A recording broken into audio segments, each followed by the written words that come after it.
welcome to set 2 of workout 1. Now we're utilizing the stability ball. Our first exercise is going to be, I've got it called sprinters or ball runners. We'll show a couple modifications. Trisha's going to roll out onto the ball, getting the tops of her feet.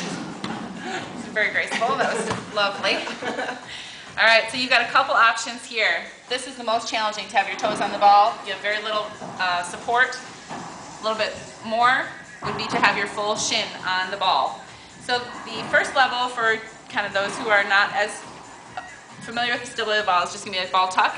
So what she's going to do is bring the knees into the chest and flatten back out. What I want you to notice is this does not move. What's moving is the knees by being pulled in by the abdominals. Squeeze, roll back out. Beautiful form, it's perfect. This does not swag, she doesn't have any sag in her back. She goes into a perfect plank. Okay, level 2 would be the runner, and she's going to show that now. It's just like you're running with your feet. The suspended position. Yep, it's a little tricky. The knee's tucking, the other knee is pulling in. This is very advanced. Try it if you can. If you can't, leave it behind, just do the ball tuck.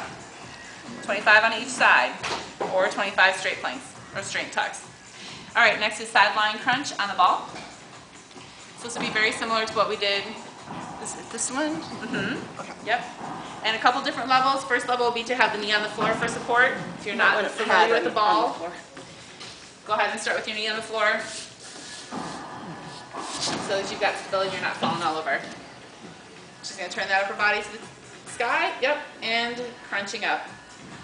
You'll feel a difference as that ball challenges your balance, challenges your core on the other side. Level 2 would be to straighten that leg underneath, give additional challenge. How did I choose my challenging side? Because it faces the camera. Yeah, I'm like, all right. You'll have one side that's easier than the other. Harder. Balance, control, and stability. Do what you can. It helps to have something to put your feet up against. Actually, the mirror. That could be me right now. Yeah, that's good. So if you're at home, grab a wall, grab your couch, whatever you can do. Keep yourself a little more stable. And you can see that oblique working hard to pull that body up. Good contraction. Exhale on the top. Okay, and for time's sake, we'll do that on the other side as well. We're going to move on. Next will be the double crunch with the ball.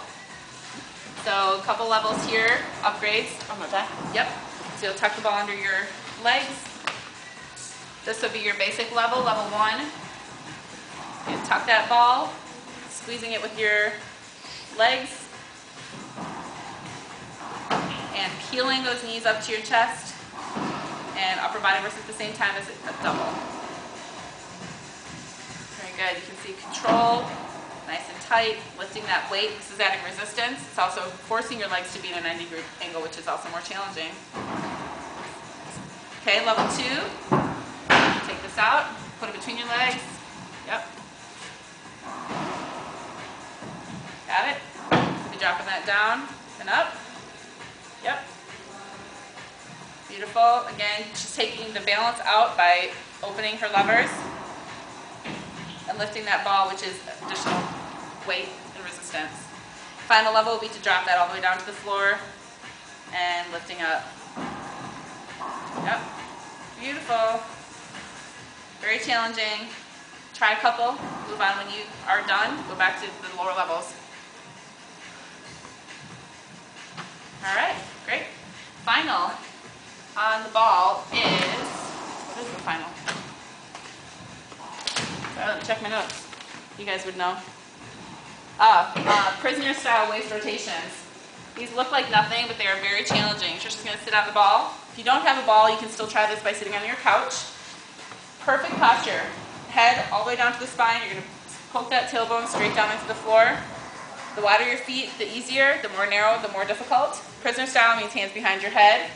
You're going to squeeze those shoulder blades back. Now, what's going to happen as you start to fatigue is your shoulders are going to come forward and you're going to start slouching and using your shoulders instead of your abdominals. So I want you to focus this entire 25 reps on keeping that spine straight. She's going to just rotate through using the waist and squeeze, hold, center. Squeeze, hold, that's 1. Center. Exhale all the way out. And center. Exhale. 2. You can see the work that her abs have to do this movement. Like I said, it doesn't look like much, but it is intense. Keep that posture tall. Check yourself every 2 or 3 sets, every 2 or 3 reps, all the way to 25. All right, that's set 2. Okay, set 3 is planks. Just regular plank. Starting out with the cross unders. Sure, I've got this.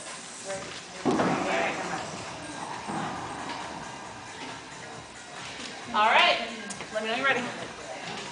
Just knee across. Okay, we are into set 3, most challenging for our transverse abdominis because of the planks.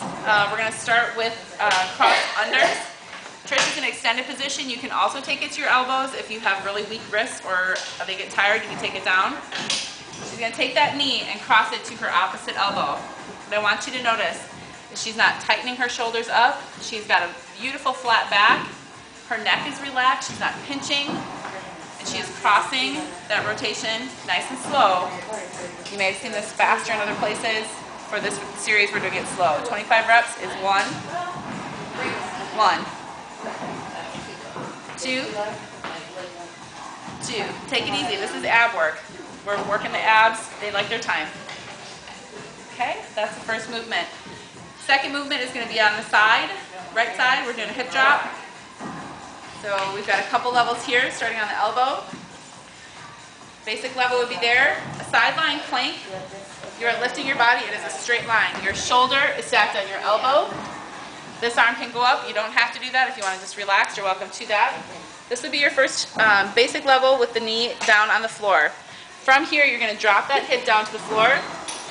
Pretend like you've stuck some gum to the floor and you're pulling it up, squeezing with this oblique. Dropping and squeezing. Drop and squeeze. Is my head in line with my spine? It is. You look beautiful. Perfect posture. Okay, let's show some upgrades. Go ahead and take it up to full plank. She's going to stack those feet on top of each other. As you can see, her whole balance is challenged now. And drop and raise. Drop the hip. Squeeze up just like you're pulling bubble gum off the floor. Beautiful. And for those of you that are much more advanced, if you want to show an elbow to knee. My bad side. Elbow to knee. Elbow to knee is going to take that one step up, 25 if you can, or try a couple reps of everything that you can do. Okay, great. All right, you'll flip over and do that on your other side. And final movement that we have, we've got pike. So you can do this elbows or hands. Elbows, sometimes your wrists are tired at this point. We've got 35 seconds. Go ahead and take it to a pike. Now this is going to work the entire abdominals, shoulders, you're going to feel it in your hip flexors. Tailbone up to the sky, flat. Tailbone up to the sky, and flat. There's plenty of range of motion. You will feel it. What you should feel the most is your abs. If your shoulders are tired, you'll feel it there. Try to focus it on the abs, pulling that belly button super tight. Exhale. Inhale. Exhale. Inhale. Good job. All right, final movement for set 3 is armpit touches. It's what I call them. It's going to be on all fours here. Super flat back, touching shoulder, touching armpit, or reaching way back and touching the back. Doesn't look like much. Try to keep any wiggle from the middle. Don't let your butt droop. 25 is 1. You might tell them wide feet makes it easier. Okay. More advanced. Yep. Closer. Perfect. And you don't want to shift. So whatever you can maintain. Trying to keep what she's saying is keep this straight. Don't let it droop and droop and droop. That's cheating. And she also said wider legs is less advanced. Bring your legs closer together is going to add more challenge and make it more advanced. Okay, that's set 3. So you guys have 300 reps if you choose to do them all. 3 times a week. You'll see another video and posting on Sunday. Take care, you guys. Good luck.